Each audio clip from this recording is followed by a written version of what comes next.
Lindsay Buckheit, Kevin Black, welcome to Acquiring Minds. Thanks, Thank Will. you. The two of you are a couple in life and now in business, actually in two businesses. What started as a journey to buy a single business ended in the acquisition of two. Lindsay, you have one. Kevin, you have the other, although there's overlap. We're going to hear about it. Let's get into this unusual story. Lindsay, Kevin, where, why, how did you first get the inkling that you might want to buy a business? We both spent the majority of our careers in the corporate world. Lindsay, I guess, really spent her whole the entirety of my career in the corporate world. I spent the majority of mine in corporate sales roles. And I think we were both ready for a change. We were both looking for a change. Lindsay in particular was looking to get out of the corporate world. And we had explored a couple of ideas on how to make that happen. And I think, like a lot of your listeners, we stumbled across people talking about, exiting the W-2 world through entrepreneurship through acquisition. And it was really appealing. I think it was really intriguing. The idea of having more ownership over our direction of our lives, over our ability to earn. But it definitely started as this was a way to get Lindsay out of her corporate role. So we joined a community together. And at first I was joining as a way of supporting my wife because, it was pretty clear this was going to take a lot of dedication and commitment from both of us to be able to make it happen. But pretty quickly I fell in love with the idea as well. And again, it was that control over the outcome of our life, the direction, being able to change the direction that we were headed and our ability to work towards financial freedom that I think was really, really appealing for both of us. Well, I think the three common paths when people think about striking out on their own or doing something to enable that freedom that you were looking for are start a business, build a real estate portfolio, or buy a business. You probably considered all three. You probably saw all the influencers who speak to all three. Oh, yeah. And you're allowed to say I already know the answer. You're allowed to say the community that you joined and what kind of was the funnel that first hooked you on buy a business. So why did you consider buy a business or choose buy a business? And then how did it, what was your progression down from acquisition curious to acquisition serious? I love that. So that really effective targeting caught me on Instagram. Yeah. It was Cody Sanchez, contrarian thinking. It was exactly what I was looking for when I had already tried to find the side gigs, side hustles, real estate. None of those just really fit where we were or how quickly I wanted to make a change. Little did I know at the time that it wouldn't be quick acquiring either.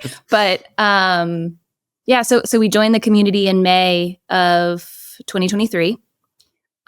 Vividly remember that because it was like a investment decision to take a leap, to do this, to make it happen. We spent about 8 months in the community, learned a lot of the basics. So like, what is this thing? How do people do this? What are some success stories? What are some horror stories? And 8 months in to it was a year membership.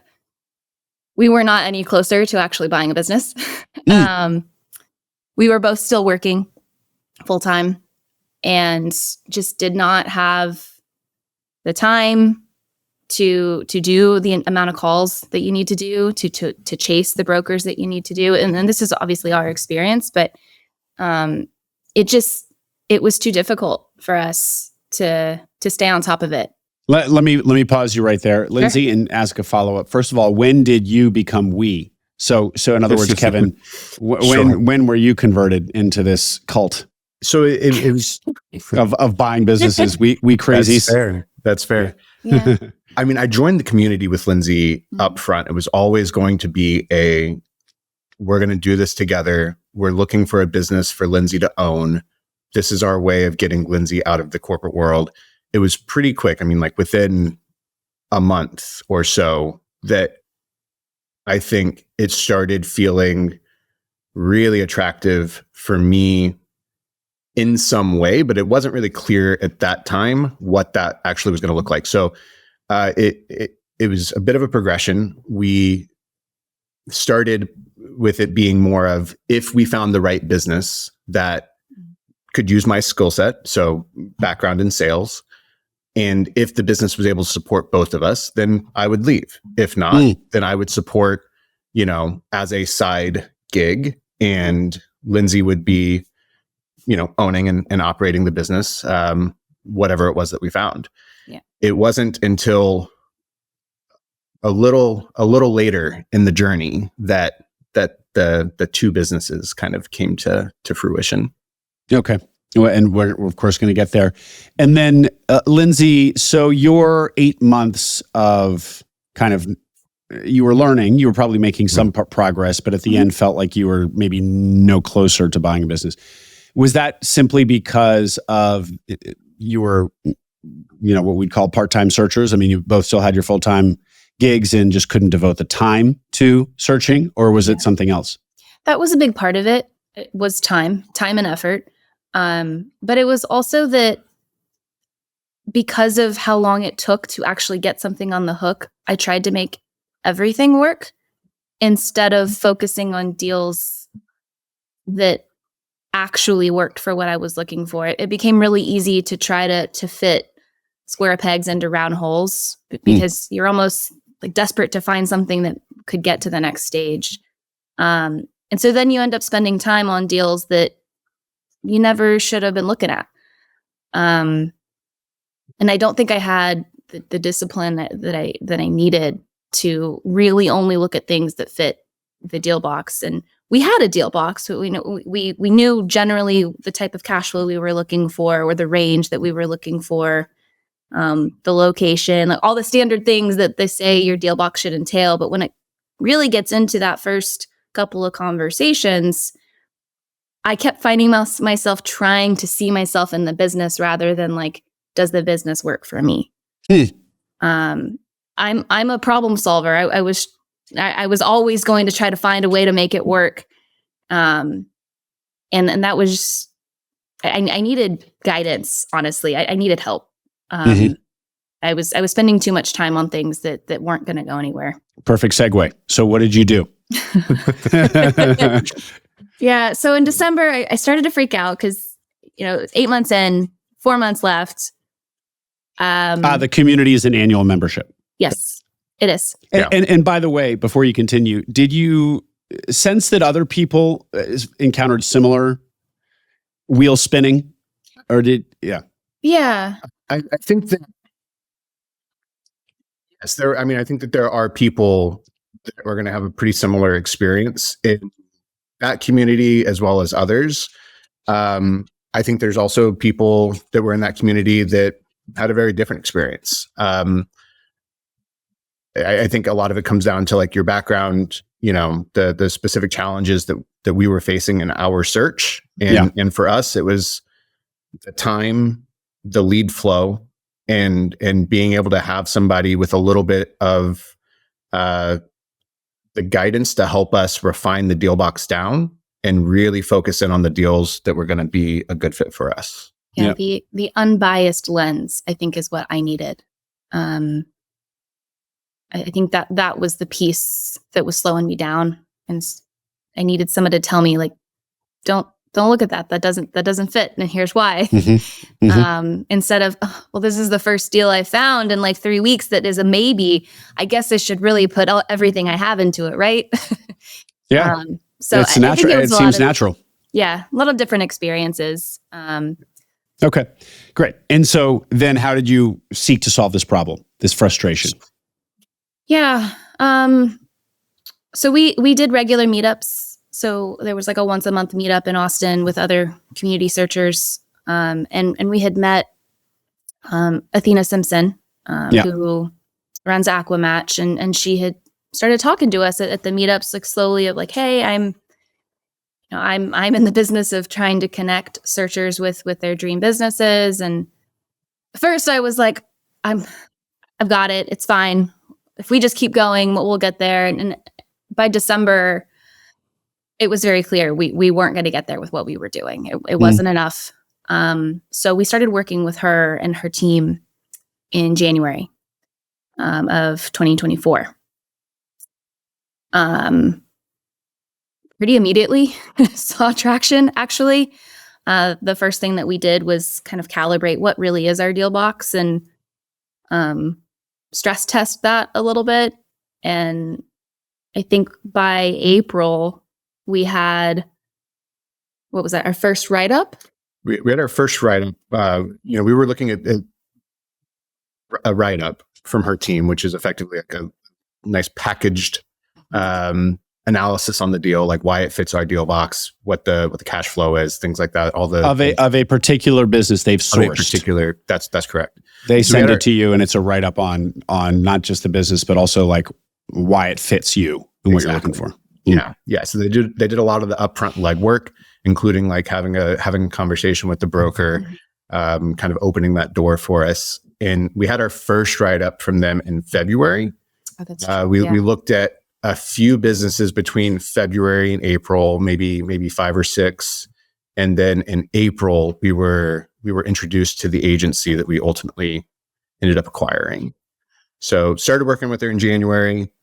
We had gone 8 months without making a lot of traction, started working with her in January. And by April, we had the business in front of us that we were ultimately going to acquire.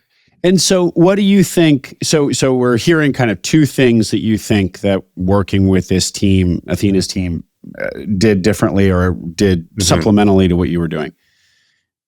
The top, they started searching on your behalf. So that's the obvious one. Yeah.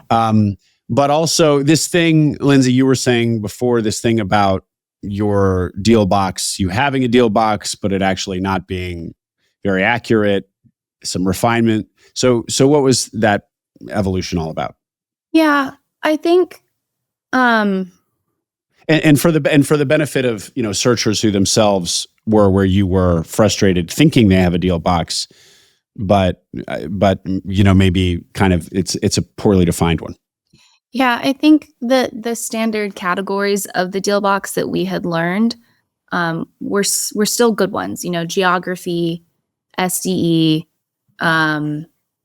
industries you like or don't like. Those were still helpful. But I think what was different about how Aquamatch handled it is they took about a month to get to know us and would actually send us deals to be like, yes, no, and why. And then through that calibration period, would start to learn, okay, it sounds like this should be part of your deal box that you don't like. You're okay with businesses a certain number of miles outside of Austin, but realistically, given what you want your day-to-day to feel like, you can't own a business in another state. That's not going to work for you, given what you want your day-to-day to feel like, or given your likelihood to travel. And it was things like that I wasn't telling myself I can't do or I shouldn't try to do because I don't want to.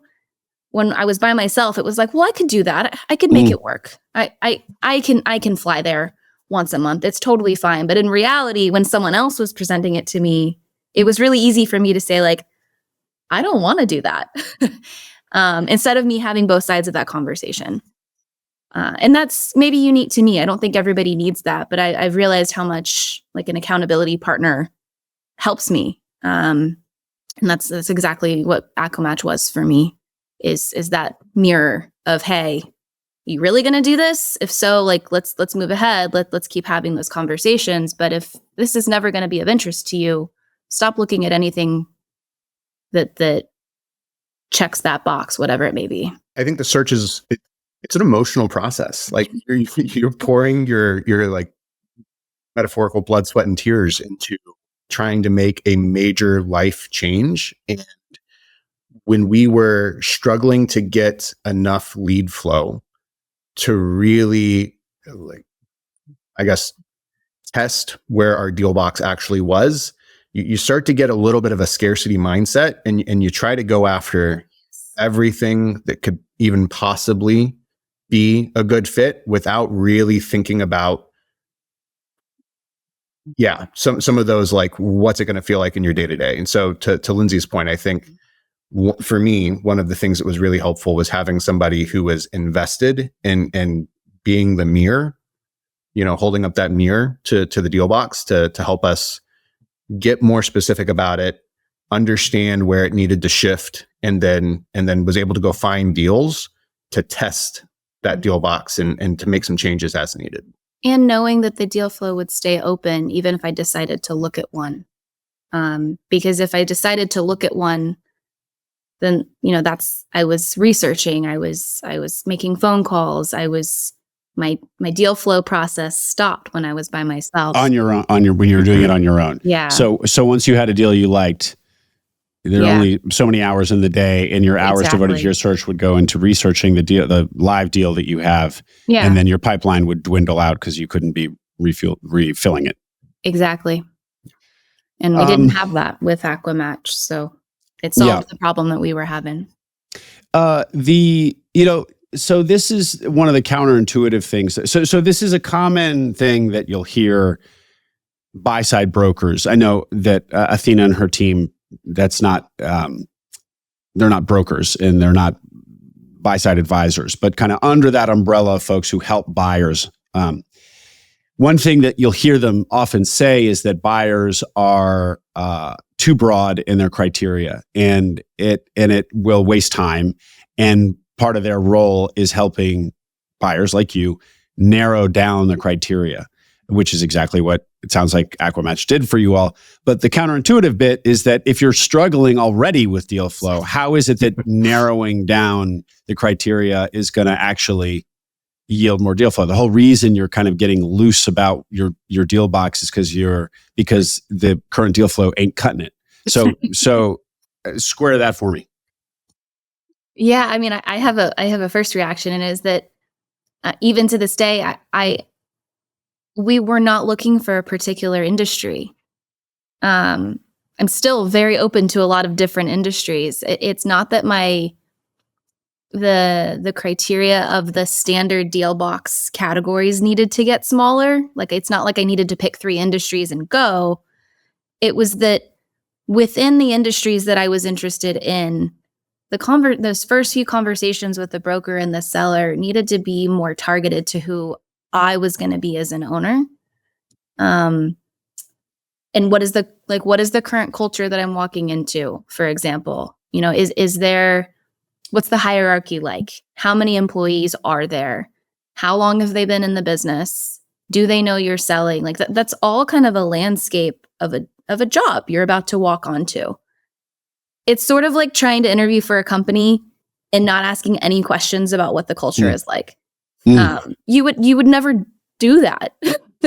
Or you'd never just blindly walk into a job unless you were desperate. But like it's more about the intangibles that I think sell a deal, at least for us, than like, what is the SDE and where is it located? It's what is it actually going to feel like? And are you going to be able to fight for it all the way to close and then be able to deal with it after? That has to be a fit. Or for me, I just don't think it was ever going to work. I have to love what it kind of does now, or see the path to make it better pretty early on. And if I don't, then I'm back into that hamster wheel of trying to make something work that just really wasn't ever going to. Yeah.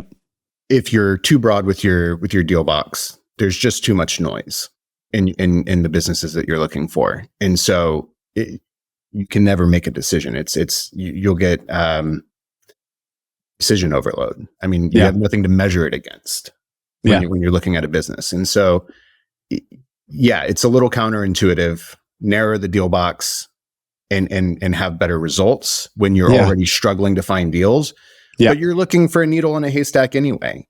So if you look for a needle in a haystack in a really big field versus like a much, smaller area, you're going to have a better shot at actually finding it. Mhm. Yeah. Great. You can get more specific with the questions that you're asking too.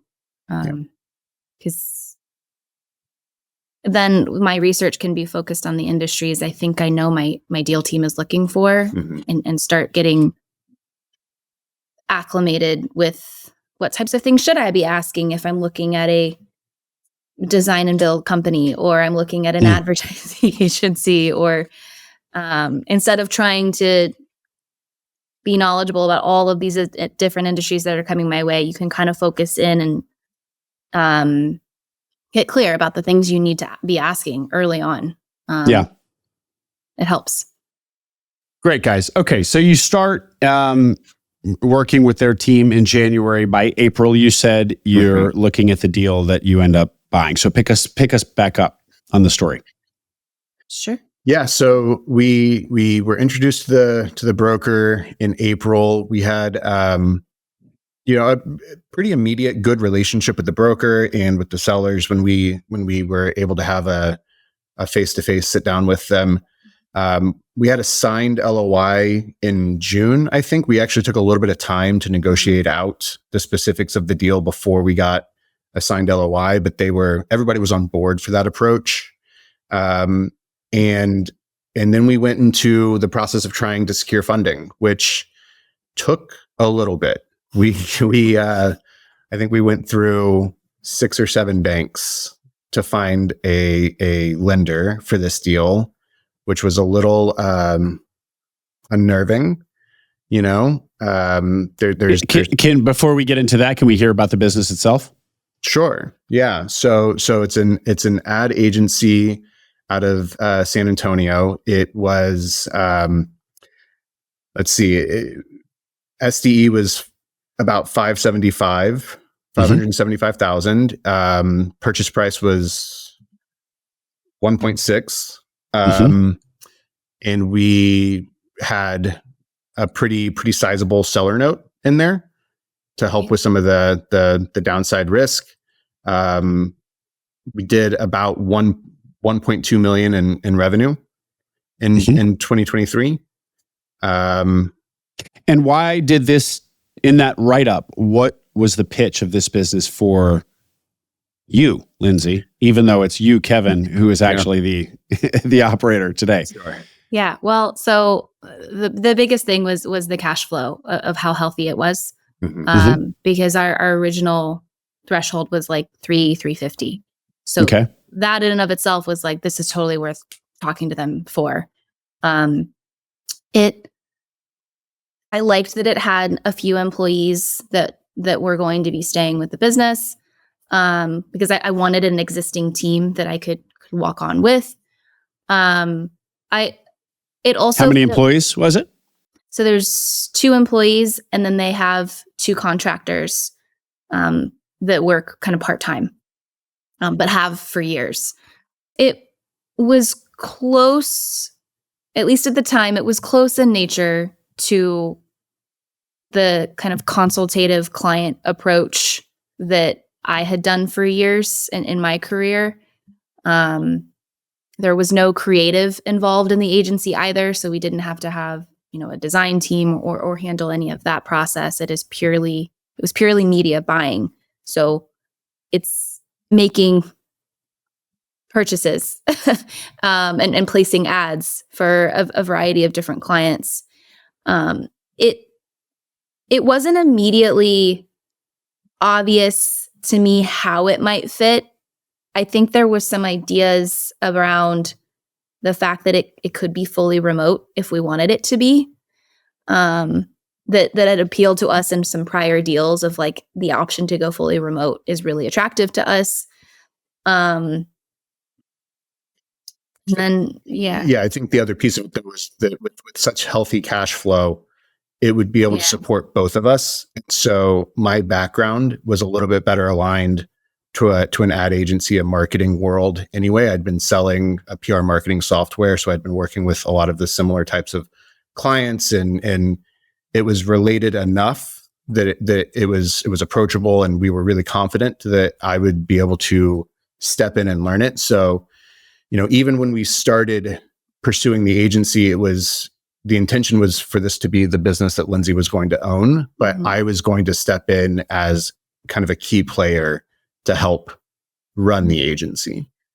Also, thank you. That was a good point. It was like, oh, well, Kevin can help me. He's got a lot of this background. I can figure it out. And it needed a lot of operationalizing, like putting in systems, putting in processes, which is a lot of what my background is operations, product management, finding efficiencies. So the time it was, I can do it and Kevin will help me. And it can support that. And you both were going to go full time in it. That's right. Okay. Well, we were kind of teetering at that point, to be honest. I think there was a, like, let's see what happens. Sure. I don't think that we fully dove in until we got a bit closer to the signed LOI. So it took us a few months to kind of dig in and think about it. But once that LOI was signed, I think we were considering, like, both of us doing this together. And okay, and so the business is a media buying agency. That's right. So of course, ad agencies, digital ad agencies come in all shapes and sizes. Digital marketing agencies, all shapes and sizes. This one's niche was, so it doesn't do creative, it doesn't do design, it does just purchasing of media, which in today's day and age, a lot of that would be Facebook, Instagram purchasing, and Google ad purchasing, and then all the other streaming podcasts as well. That's right. Plus all the traditional media. So billboards, radio, TV. Yeah. That's exactly right. And typically marketing agencies do both. They do the creative and they do the placing for you. So so explain that, how this one is just the placement. We work really closely with a couple of creative agencies. So and by closely, I mean very, very closely. So, we will farm out the creative side to those creative agencies when it's needed, and then they'll farm out the media buying portion to us. So we just kind of a symbiotic relationship in which, like, we can bring clients to each other. It's also not as transactional as it sounds. Our clients actually have, annual plans with us. And so it's the strategy, it's the overall media purchasing strategy with a book of clients that we plug and collaborate with the creative agencies on. Great, guys. And so it could be remote, but wasn't yet remote. San Antonio, you said, and you guys are in Austin. We're in Austin. We're in South Austin. So it's a little drive, but not too far. But not 3 hours. It's not 3 hours. No, it's because about, Lindsay, that was something you thought you could do. It was, and I don't know what I was thinking. But 2 hours. What is San Antonio to Austin? Is 2? So from where we're at, it's about an hour and 15 minutes. So it's really not bad, because we're on the south side of Austin, and it's kind of in the north side of San Antonio. So, but that was a hurdle when we were going for lending. Some lenders were uncomfortable with it being 75 miles away. Yeah. Let's hear about how you structured the deal. Then I do want to hear your experience with the loan, because the way you structured this was actually really good from the perspective of downside protection. So it's $575,000 of SDE, $1.2 million. What did you acquire it for? And then let's unpack the deal structure, please. Sure. So we acquired it for $1.6 million. And then we have $576,000 in a seller note. So that's 3 seller notes. That's broken into 3 notes. So we have we split the equity injection with them. So there's a 5% equity injection that they're carrying, and then we have about 31% of the total purchase price as a forgivable note. And that forgivable note's actually broken into 2 parts. So the first note is a third of the total forgivable note is based on performance months 1 to 12 from close. And then the remaining 2/3 is based off of performance from 12 to 24 months from close. This is great. Okay. So first of all, first thing to call out, big seller note. So what is that? 576 over 1.6 is basically over a third. 36%, did you say? About Okay, great. 36%. 5 of that is equity injection. That's right. And so you guys only had to bring 5% to the table. That's right. So 5% of 1.6 million is $80,000 you brought. Back to this seller note on business number 1, the agency. Yeah. So the remaining 31%. Yeah, so it's 494. It's 494,000 is a forgivable note split into two notes based off of different time periods from close. And so so unpack those time periods again. It was in year 1 and then year 2. Year 1 and year 2. Performance of year 1. And what are you measuring performance wise exactly? Gross profit. So gross profit. Part of the risk of this business is that we're in effect buying the transfer of relationships. Yeah. And so our concern was because there aren't annual contracts with these types of clients, and that's pretty standard in this type of a business. And so it would be hard for us to know, unless we just really messed something up, it would be hard for us to know whether a client is going to continue to do business with us at the level that they've done with us historically until we get to that 1-year mark when we start doing annual planning for the next year. But even then, the sellers are still pretty engaged with the business, or the plan was that they would be engaged with us. And so there was still some risk that they would be continuing to do business with us without it necessarily being a decision to do business with me long term. Yeah. And so we wanted to make sure that we were protecting ourselves in the chance that some of our larger clients walked away in that second year. And so we're measuring gross profit. And why couldn't the entire forgivable piece just be why did you have to tranche it into 2 years as opposed to just having it be, if anybody leaves before month 24, we reduce it by this amount? So gross profit is the proxy for a client leaving. There's no contract. There's no way for us to say that a client has left unless we really mess things up. But there was some client concentration in this business as well. And so I think that was one of the other risks that we were trying to mitigate for.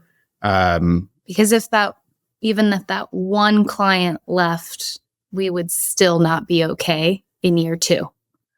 And so it was difficult to say just this client or all of these clients because there was so much concentration with that one, that it made more sense to just make sure that and gave more flexibility, honestly, of like if one of the clients started to spend less, which happens, like that's part of the game with marketing, that they would help us bring in new ones. Or if that large client started to spend less, that's okay. We'll get some of these others maybe to spend more. And so it made it much more flexible to solve the problem, which is let's just keep revenue and gross profit where it is.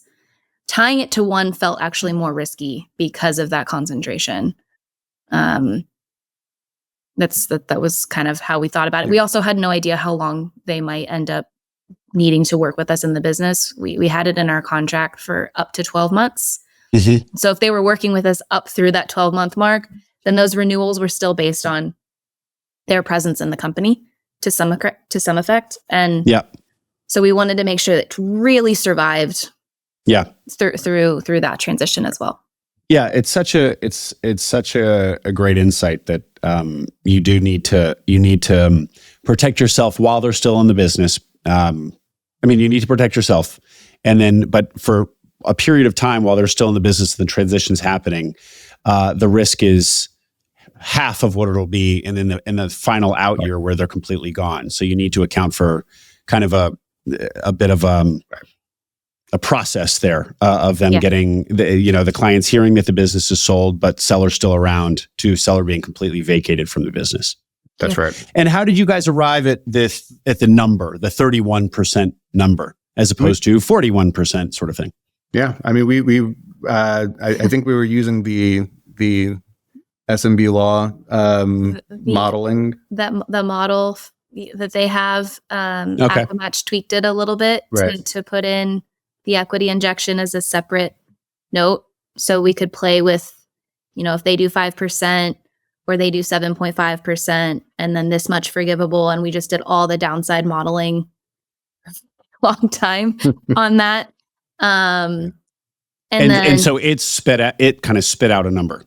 It was, you arrived at that number rather than deciding at the outset that it should be 31%. Do I have? No. Kind of. I mean, so basically we played with, if we did X in a forgivable note and we lost 10% in revenue in year one, can we still make are the lights going to be on at the end of that year? Can we still cover debt? Right. And so it was just where we were able to find a good comfort zone of, the level of downside risk that we were comfortable with, like how much revenue could we absorb loss and still keep the lights on. And we figured out, what was our floor and then what could we go up to make that seller note bigger. So the 1.6 was actually over asking to incentivize them to take on a bigger note. And we did all of the modeling to make sure those numbers actually worked out in our favor. But in the long run, getting them to carry a bigger note ensured both of us were incentivized towards the success of the business. And we were happy to pay a little bit more in order to get them to do that. And so we just kind of kept moving the purchase price up a little bit to keep increasing that seller financing portion. Yeah. And just played with the model in that way. And the $1.6 million that you paid for the $575,000 business is still shy, if just of 3x. 3x would have been what, 1.725 or something? I don't know if that's right. Yeah, it's like a 2.8x. 2.8. Now, which of course sounds quite affordable. So interesting that this was actually after offering even more. So maybe the original sale price was 2.5 or 2.6. But it is a small business. It is it's 4 people, 2 full-time people, or I guess 2 sellers who are full-time, 2 full-time employees, 2 contractors, still quite a small business. And also digital agencies are challenging in their barriers to entry. So I have seen a lot of courses teaching you how to spin up a digital agency. So it's a competitive space. So that quality of that revenue is something that you want to be careful that you don't overpay for. I'm putting words in your mouth. Is this how did you analyze what, kind of the quality of revenue really here in evaluation? Yeah. I think those are all really great points. I think what was attractive about this agency in particular is that it's not purely a digital agency. So there's a digital arm of the agency, but then there's the traditional buying side. And a lot of those digital agencies don't do their own traditional media buys. And so they sometimes need to bring in another agency who can do billboards or TV or radio. But it's also a very old agency. So it's been around for 15 years. So it's very well established in the market, had a really strong reputation. And I think that's already served us pretty well, even in the 6 months that we've taken it over. Fantastic. And what is the business model? Where does the revenue actually come from? What is the model of revenue generation? So in traditional media buying agencies, there's usually a commission. So it's on the total amount of ad dollars that a client spends. And then, similar in the digital world, right? So, there's a markup on the digital ad inventory. So if you spend $1 million for or $100,000 for Instagram ads for a client, right, you will mark that up 10%, let's say. Sure. I don't know that's the number, but for easy math. Right. And so on a $100,000 ad purchase placement you make on behalf of your customer, you make top line $10,000 in revenue. That's right. And that's what that gross profit number is that we're talking about is it's the amount the agency keeps after the media buys. I see. That's okay. Yeah. Okay. Good clarification. Great. Now back to the lenders. Yeah. So how did you convince them? What did that look like? I mean, that was a fun process. I think we learned a lot about. I can't tell if you're smiling or wincing. Right. It's a little bit of both. It was so much fun. Yeah. Yeah. This was a particularly tough. It was a tough process. It was always going to be a tough process. I think going through a lending process is difficult. And what's fun to think back on and remember is every step that we got through in this process felt like we were at a really hard stage, but the next stage always felt a little harder. And that's okay. I mean, that's just... They want to be really, really sure you want that money. Yeah. So we went through several lenders. There were some clear risks with this business, and it just didn't fit the deal box for a lot of banks. And I think that was something that we were able to learn, is that the same way that every buyer has a deal box, every bank has a deal box that they want to lend to. And so we wasted some time working with a lender who it just wasn't in their deal box. And we didn't realize that. We didn't know the questions to ask up front.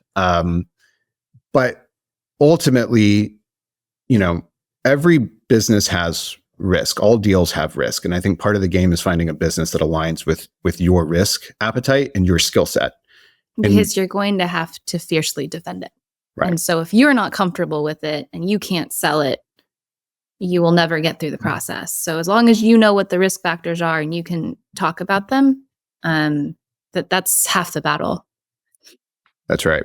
And we did ultimately end up working with Matthias Smith at Pioneer Capital to help us find some lenders who were going to be a good fit. And Matthias and Kevin, was that after coming up short with your own looking for lenders? That's right. We had conversations with maybe 2 or 3, I think. Yeah. At that point.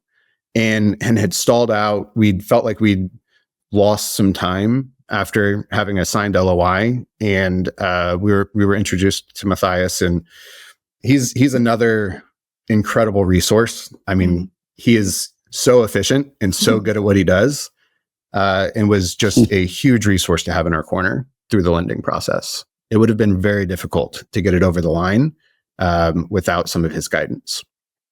Great. For sure. Well, 2 things to say there. First, he always makes me feel bad with his response times. Seriously. Yeah, I don't think he sleeps.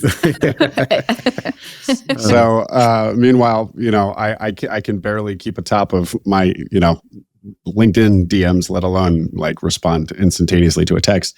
It's very impressive. First, second, so pattern here that you guys DIY'd your search, then turned to a vendor. You DIY'd your shopping for loans, then turned to a vendor. Yeah. So whatever, it's kind of stating the obvious there. And everybody listening knows that there are a lot of vendors serving all the different parts of the search. But you're hearing in one story 2 examples where the accelerant that it is to work with professionals, even though obviously you pay for them. So yeah. Totally worth it.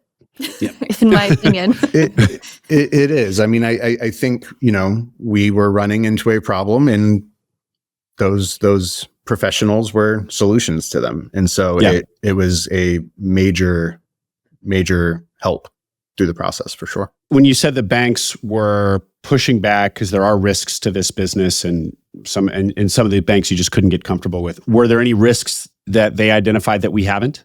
That we haven't on this in this conversation that we didn't talk about yet. There's key man risk. And so I think with any type of an agency, some banks are going to immediately be a no, because they consider, regardless of what type of agency you are, they consider the people at the helm of the agency as the creatives, which was ironic because this agency doesn't do any creative, right? Exactly. And so that one was felt counterintuitive to me, but really what they mean is like they're the expertise. And so there was key man risk, there was client concentration in this business, and it's a relationship based business.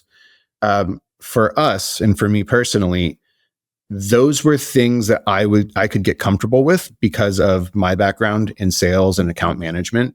Transferring relationships was something that I've done very well for a very long time. The three main risk areas were the key man risk, the client concentration, and this being the transfer of relationships. So there were definitely some banks that were not going to get comfortable with all three of those risks. For us, we felt like we were well positioned to manage those because of our backgrounds. Yeah. And there's a lot of banks out there, a lot of banks, a lot of different lending appetites. And I think that's part of the process, is trying to understand which banks are going to have which risk appetites in specific areas that they just don't really want to wade into. Yeah. And when you were speaking with the bank or banks that didn't ultimately want to do a deal with you, had you yet come up with this structure that was addressing these specific downsides? It had evolved. It evolved through the lending process. It wasn't quite where we landed on it, but there was always going to be some forgivable seller note component to it. It may not have been quite as large, and it wasn't structured over 2 years in the way that it was at the outset. Okay. It's just striking because the risks they're identifying are the very ones that you did identify, but also that you really tried to protect yourself from. So we also got a lot better at defending it. Yeah. We got a little faster at that every time. Sure. Great. And so to close out this chapter, when did it become, quote unquote, your business, Kevin? Yeah. So after we were in the process of getting lending, we still had our deal flow on with Aquamatch. And it was, I think, early August that we were, about to get our commitment letter. We had been introduced to the second business that we ultimately acquired. And that's when we started having some conversations about, can we do two? And so that's actually when we made the switch, was just before we got the commitment letter. In August. Right. And then it took us until October to close the agency. October 4th. Okay. Well, this is, I guess, so there's overlap here. It's not perfectly sequenced. So now would be the time to hear about this other write-up that arrived in your inbox from the Aquamatch team. What was this business all about? Yeah, so this was a small business in Austin, which immediately was a selling point. We had originally been looking in Austin, and the competition in Austin is just really tough for this. Doesn't help that Cody Sanchez is actually in your own home market. Right. Yeah. And so it's a residential outdoor design and build. So we lean much more heavily towards the design and construction, not horticulture specialists, but we do hardscapes and softscapes, and it's, things like outdoor kitchens, pergolas, pools, and it is subcontracted out, so that the build is, and then the design is done in-house. The business was just the seller and actually his wife that were kind of running out of everything. So he was the design architect, he was the project manager, he was kind of the foreman, he was client communication, admin, and then his wife would support him in the day-to-day and kind of visiting the sites and whatnot. So obvious question there, Lindsay. Yeah. is that sounds like buying a job, although buying a job is what a lot of people ultimately do for their first business, their SBA business. So that by itself is not so unusual. But this sounds like I think you just said it. It sounds like a 1-man or 1.5 man business. So more than just key man. This is really the principle is the business. Yeah. So how did you wrap your head around that? Yeah. So when we were struggling with the lending process and realizing the risks and realizing what it meant for the agency, what it meant to mitigate those risks, I think it became more and more clear how much Kevin's skill set was better fit for that Not that I couldn't have done it, but he was just the better fit for that type of role, that type of job. And we'd already kind of gotten interested in both of us doing this. So when this one came along, I actually realized that part of what was missing from the agency deal for me was that tangible piece. I like to build. I like to see something go from nothing to something, and I have a lot of experience in that. You mean physical, in like real physical, IRL stuff? Physical, or it's funny, the absence of the creative part might have actually been what I would have thrived on. And this is part of like why working with somebody else to like show you your mirror. Originally, I liked that it didn't have the creative part. But over time and after unpacking it and realizing like what it is that I was looking for and what I enjoy, it's seeing something being built, digital or otherwise. And I don't directly have construction experience. I did grow up around it. My dad is a contractor. He had his own repair and remodel business for a number of years when I was younger. So I've had a lot of exposure to it. But I think when I spoke with the seller and talked about the challenges and what his day-to-day looked like, he was a self-proclaimed procrastinator and admitted he cannot delegate. He just can't do it. And I was like, well, I know how to handle both of those things very well. I've been a product manager for years and I was in operations before that. So it was like, okay, so your biggest challenge right now is the thing that I do all the time. Is the very thing. Exactly. Yeah. And so there was still a little bit of fear. And I'll be honest, I still have the fear. It's scary. I am not the subject matter expert for some of the key parts of this business, but I've listened to so many of your podcasts actually, where a lot of buyers aren't the SME on the business that they buy, and it's okay. And I think at that point, as long as we could close the agency, this felt like a job I was really excited to go have and go figure it out, go hire the people I needed to hire to mitigate that risk. And I had a really good rapport with the seller and still do. Well, the excitement, the X factor, as we might call it, is one that we don't talk about very often, but it is so important. If it's a business that it feels like it gives you energy, you want to jump out of bed and go start working on it. That can overcome a whole lot of quote unquote flaws or weaknesses in the business. Exactly. Yeah.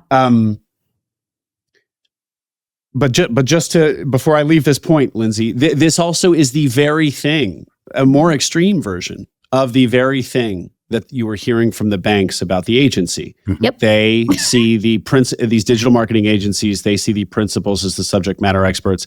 And so in your case, that was the case. Of course, that is the case. Like you just said, Lindsay, that's the case in so many of the stories you hear in this world, on this podcast and others. But it was, in your case, if it was all of the expertise was in mostly one individual.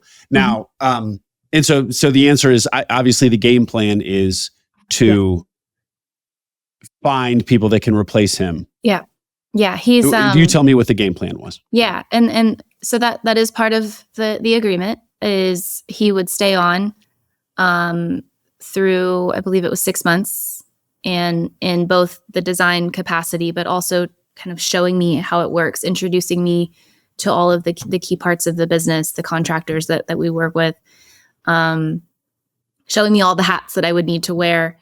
And then part of the process, before we even got into lending, I asked him to share with me, have you worked with any other designers in the past, or do you have any resumes that you've looked at in the past when you thought about getting help yourself? Because there were certain years that he really struggled even to keep up with volume, because he wanted to do everything himself. Like a lot of business owners do. There's nothing wrong with that. Knowing that about yourself is actually a good sign of self-awareness. But he had actually sent me the list of everybody he's worked with, he sent me like 5 resumes of other designers he's evaluated in the past and was like, there's an abundance of these. I can help you find them. I'm happy to help you find them. These are even people that I've actually spoken to in the past. And so I got a lot of confidence that he was motivated to not only help me with the transition, but ensure that there is a plethora of design architects that I could go work with whenever the time comes. So, and I got that pretty early on. So this is a guy who, while was, I don't want to say micromanaging because he was kind of micromanaging himself. He couldn't let go. like so many small business owners, he just couldn't let go. But maybe unlike many small business owners, saw that he probably should. Yeah. And that this business could flourish, and that there's actually like the talent that he brings to it, the design talent, you could find replacement talent for him. But he just wasn't the person to do it. Yeah, I think so he and his wife, this is their business, and this was their only form of income. And so since then I've had a few conversations with him of the reality that it felt too risky for him to try to scale in a way that he was trusting other people when this was their primary form of income. He preferred to stay smaller where he controlled everything because that was their livelihood. Yeah. And that makes a lot of sense. Yeah. I didn't have to think that way, and I don't have to think that way with the agency. And I think that continued to be like a selling point of all of the things that he listed as challenges wouldn't be mine. Yeah. And well, the other thing is, if you solve this problem and you really make this rather than a one-man or 1.5 person design and build shop, you actually bring in designers and build a team of designers around yourself, not being a designer yourself. Yeah. That will be such a more valuable asset. I hate to use that word in the small business context, but business, such a more valuable business than now. So I, in other words, I feel like you have this great opportunity, the delta between what you bought and what you can, and then if, once you create this vision, the delta in value is huge, wider than many of my guests. Exactly. I mean, imagine the difference in value between what you bought and future version where it's you and 5 designers. Yeah. And you're not even a designer. So so there's all that key man risk is gone. Exactly. And that's kind of how we were thinking about it as well, is if we've got this steady cash flow with the agency and can keep that going, this can kind of be our growth baby. Like this is the thing that we can morph and change and expand with already a little bit of a plan in place. He'd had ideas that he wanted to go do. And so it's exactly that was part of the draw. And it also made it worthwhile for this to be my new job for a bit. I wasn't looking to not work. And so it kind of, it made sense. Yeah. Great. Yeah. Anything else on that? Oh, and I guess also he hadn't really done any marketing. Right. So we have an ad agency. We love that. Ad agency. Right. I can now be the customer. Yeah. Great. Yeah. Okay. So now we're starting to see when this really became your project. And Kevin, you hung with the agency. It was just looking at both these opportunities. There was an evolution, and it was like, seems obvious that Kevin, you do business A, I do business B. Yeah. Yeah. I think in August, once we got lending secured and we got the write-up, I actually had an LOI the same month I had a write-up with the second deal. So it accelerated, like just going through that process once and having now that experience, it accelerated the process a lot. And I think that's when we were like, can we do both? So, right. So let's talk about that. Doing two at once. I mean, yeah, that was a big enough life pivot to buy one, but you're buying two. So how did you guys convince yourselves, or what was it? What did that conversation look like? I felt crazy. I think I straight up asked a few people, "Am I crazy for considering this? Is this insane?" And what was the feedback? Mixed. It was mixed. Mixed. It wasn't as firmly, yeah, you're crazy, as I think we were expecting it to be at first. It took a little bit of getting comfortable for the two of us. We already felt like we were making such a big change. There's so much risk tied up into it. But on some level, I mean, we're betting on ourselves. And that really is what we're doing when we decided to make this change out of the gate, is that we were betting on ourselves to be able to come in and do something that we've never done before and to do it well and to make it work. We knew that we were getting one business that was well established with really strong cash flow. And it almost felt, in a sense, and maybe this is, I don't know, you tell me, with two businesses, we were de-risking a little bit. If one business failed, we still had another business that we could grow. But I think at the end of the day, we felt strongly that we were worth betting on. Yeah. I think there was also an aspect of, do I want to work every single day? Right. With my husband? Yeah. That I think when the reality set in of like, oh, okay, so Kevin will be running things day to day. My role will be kind of more in the operations piece of the agency.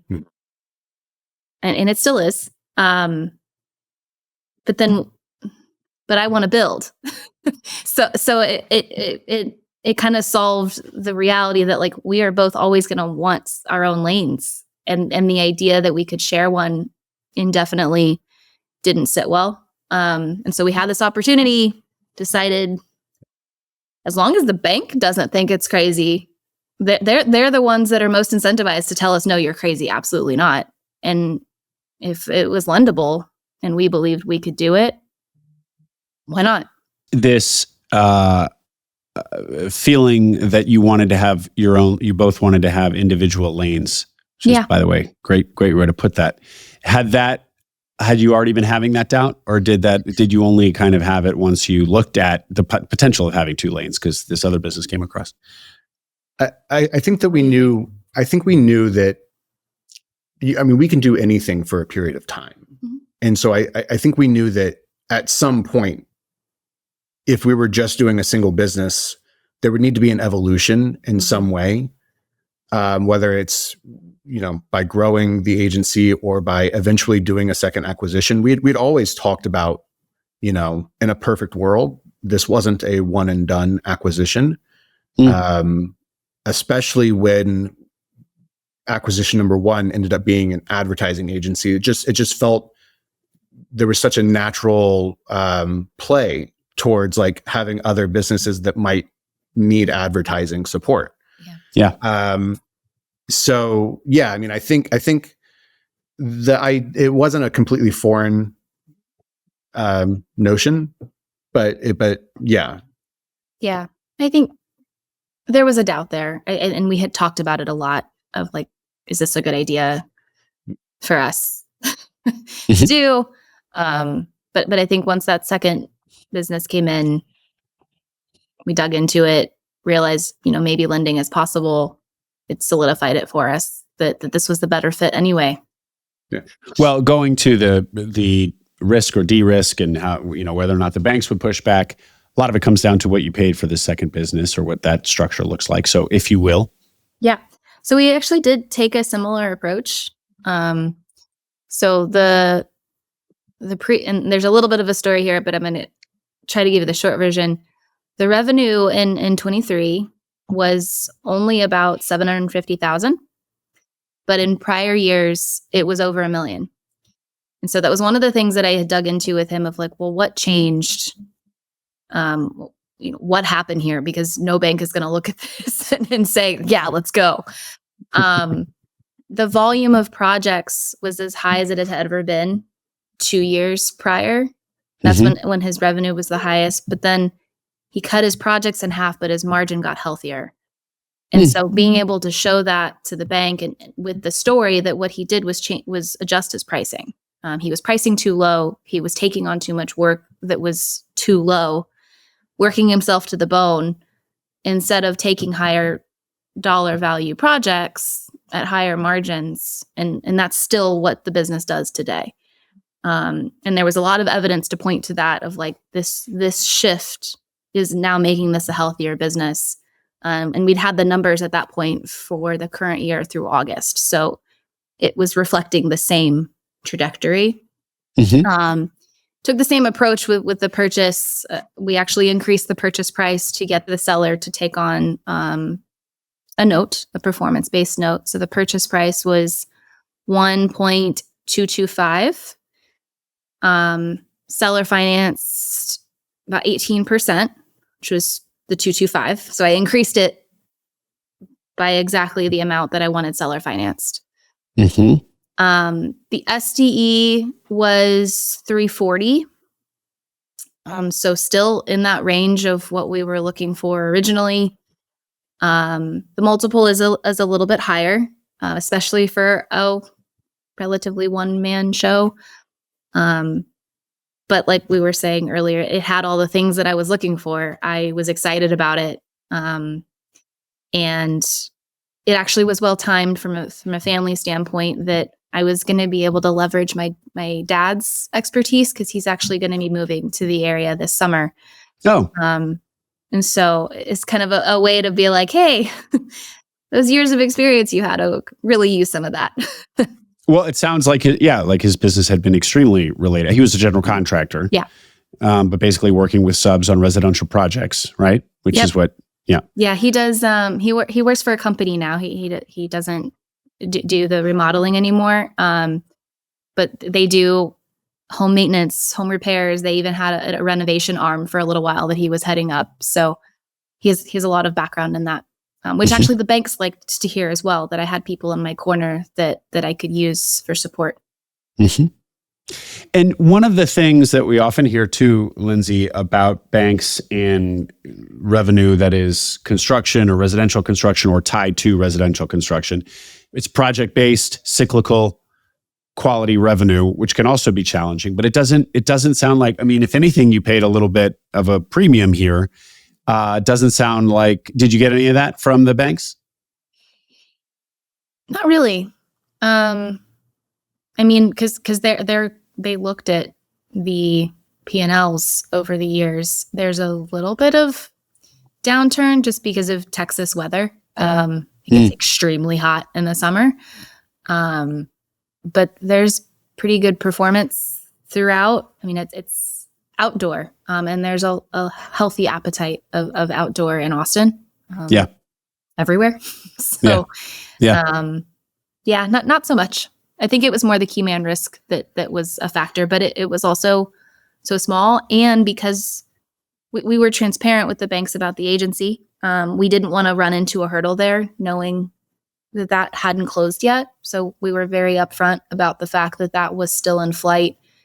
And that actually ended up helping us, because the cash flow on that business is so healthy that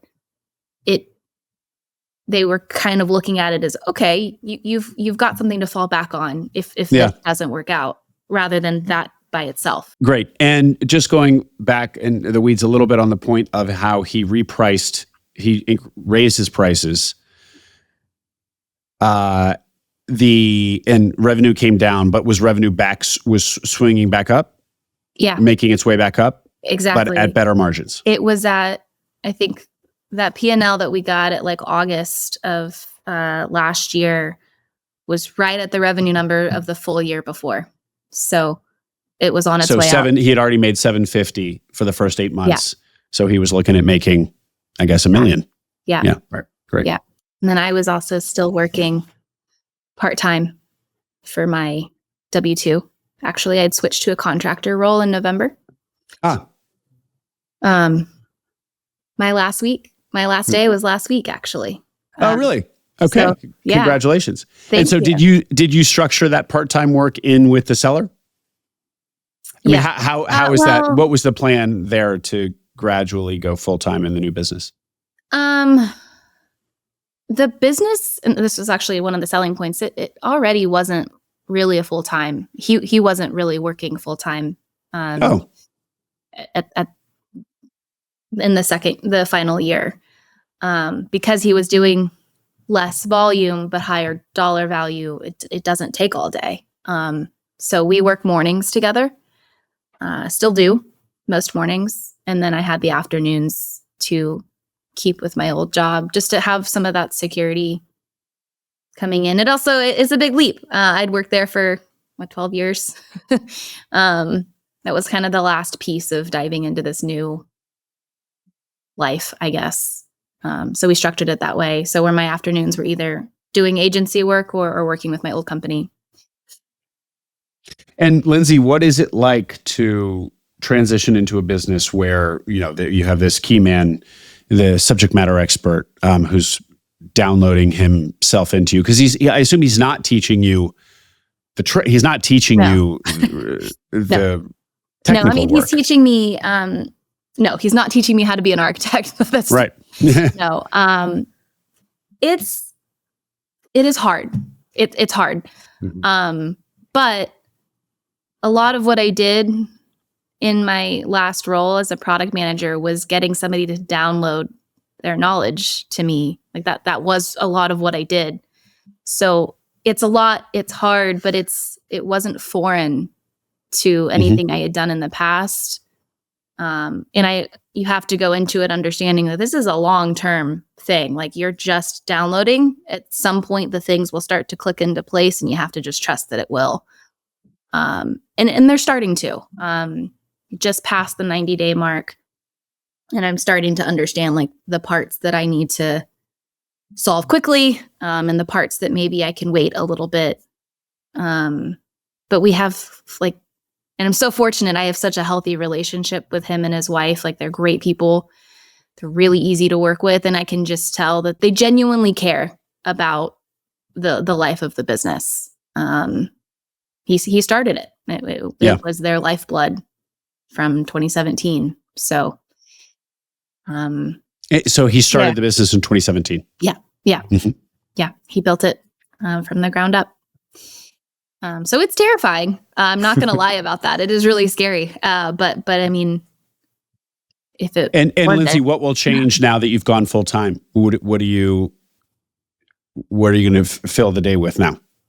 Well, so I this is actually like where we are right now, and what's difficult is that I have so much more time now to focus on both of the businesses, but there's so much that the agency needs from me.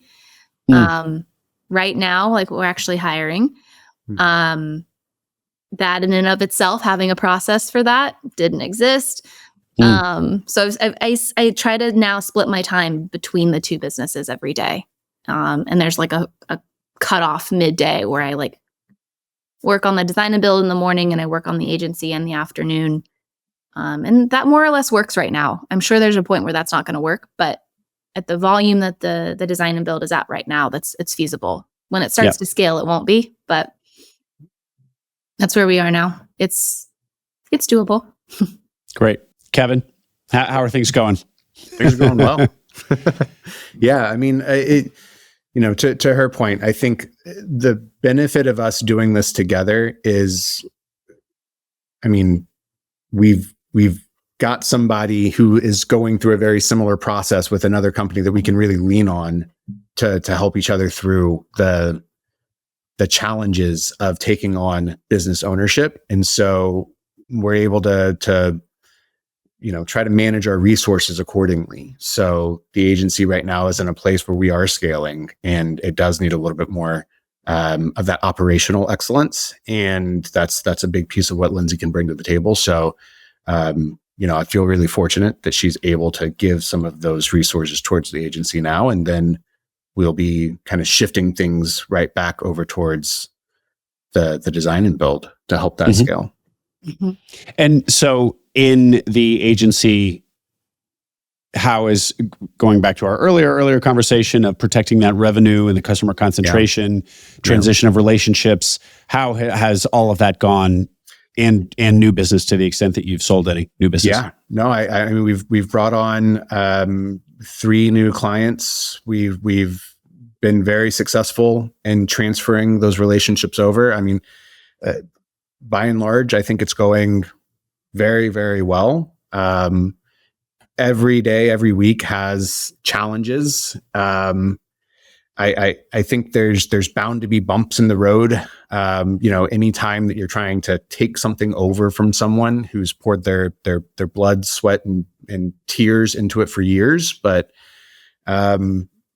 it's going as well as I think it could be going, given that we're 6 months into the transition. Great, guys.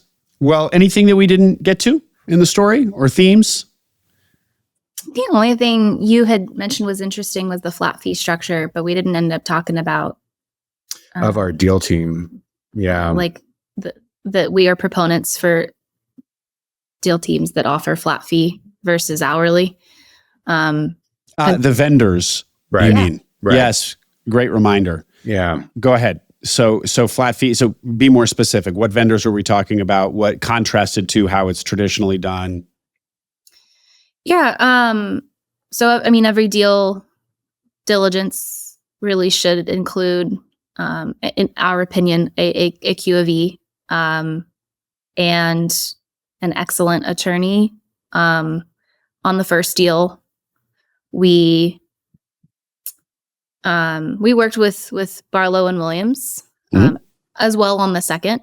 They are excellent. That is a flat fee structure. And I think what we experienced was that meant we were both incentivized to close this quickly. Don't dilly-dally, don't redline a contract just because you can. Let's just get over the finish line because we both want to. With the Q of E, we pivoted from our first provider to our second. The first provider we used was an hourly. And it was a reasonable rate. We were originally quoted an estimate off of those hourly rates for like the standard Q of E. And those are estimates that they don't actually mean anything. So we ended up like hitting over that estimate pretty significantly, and it cost us 3 to 4 weeks. So with the second deal, we found a different provider. Chris Barrett over at Midwest CPA, actually still work with them for my company for CPA services. And it's just so much better. Like you don't have to worry about what the price is going to be. You can just plan for it, budget for it, and move forward. You don't have to worry is this extra call going to cost me $500? Is this, there's so many questions in the deal process constantly that you need to make sure that your provider is incentivized to help you answer them quickly, not somebody who's going to want to get on the phone and like, oh, well, let's talk about this for 30 minutes. Yeah. Because they're billing you. I mean, it sounds obvious, but in the space, when you're spending that much money, it can get really easy to look for like the lowest hourly. I would not do that again. That's our personal opinion, but definitely fixed fee is the way to go here. Great call out. Lindsay, Kevin, if people want to get in touch, first of all, what are the names of the businesses, please? Holdsworth and Nicholas, Inc. is the agency out of San Antonio. Holdsworth and Nicholas. Holdsworth and Nicholas. Mm-hmm. That's right. Yep. And Collective Creative Outdoors in Austin. Yeah. Collective Creative Outdoors. Great, guys. Yeah. And if they want to reach out to you personally, we'll have your LinkedIn. Is that links in the show notes? Is that preferred? Yeah. That's fine. Works great. Yeah. Super. Great. Well, Lindsay Buckheit, Kevin Black, you're the first I've heard to do this, to the two at once, the swap-a-roo also. Sure. Yeah. So congratulations to both of you. Congratulations as a couple. It's been quite a year for you. And yeah, good luck with growing both of these businesses. Thanks you so much. It's great talking to you. Hope you enjoyed that interview. Don't forget to subscribe to the Acquiring Minds newsletter. We send an email for every episode with an introduction to the interview, a link to the video version on YouTube, and soon, key takeaways, numbers, and more essentials from the interview for those of you who don't have time to listen or watch it. Subscribe at acquiringminds.co. You'll also find all our webinars there on the website, both those we have coming up and recordings of past webinars. At this point, there are over 30 webinar recordings, a wealth of information on all the technical nitty-gritty of buying a business. acquiringminds.co.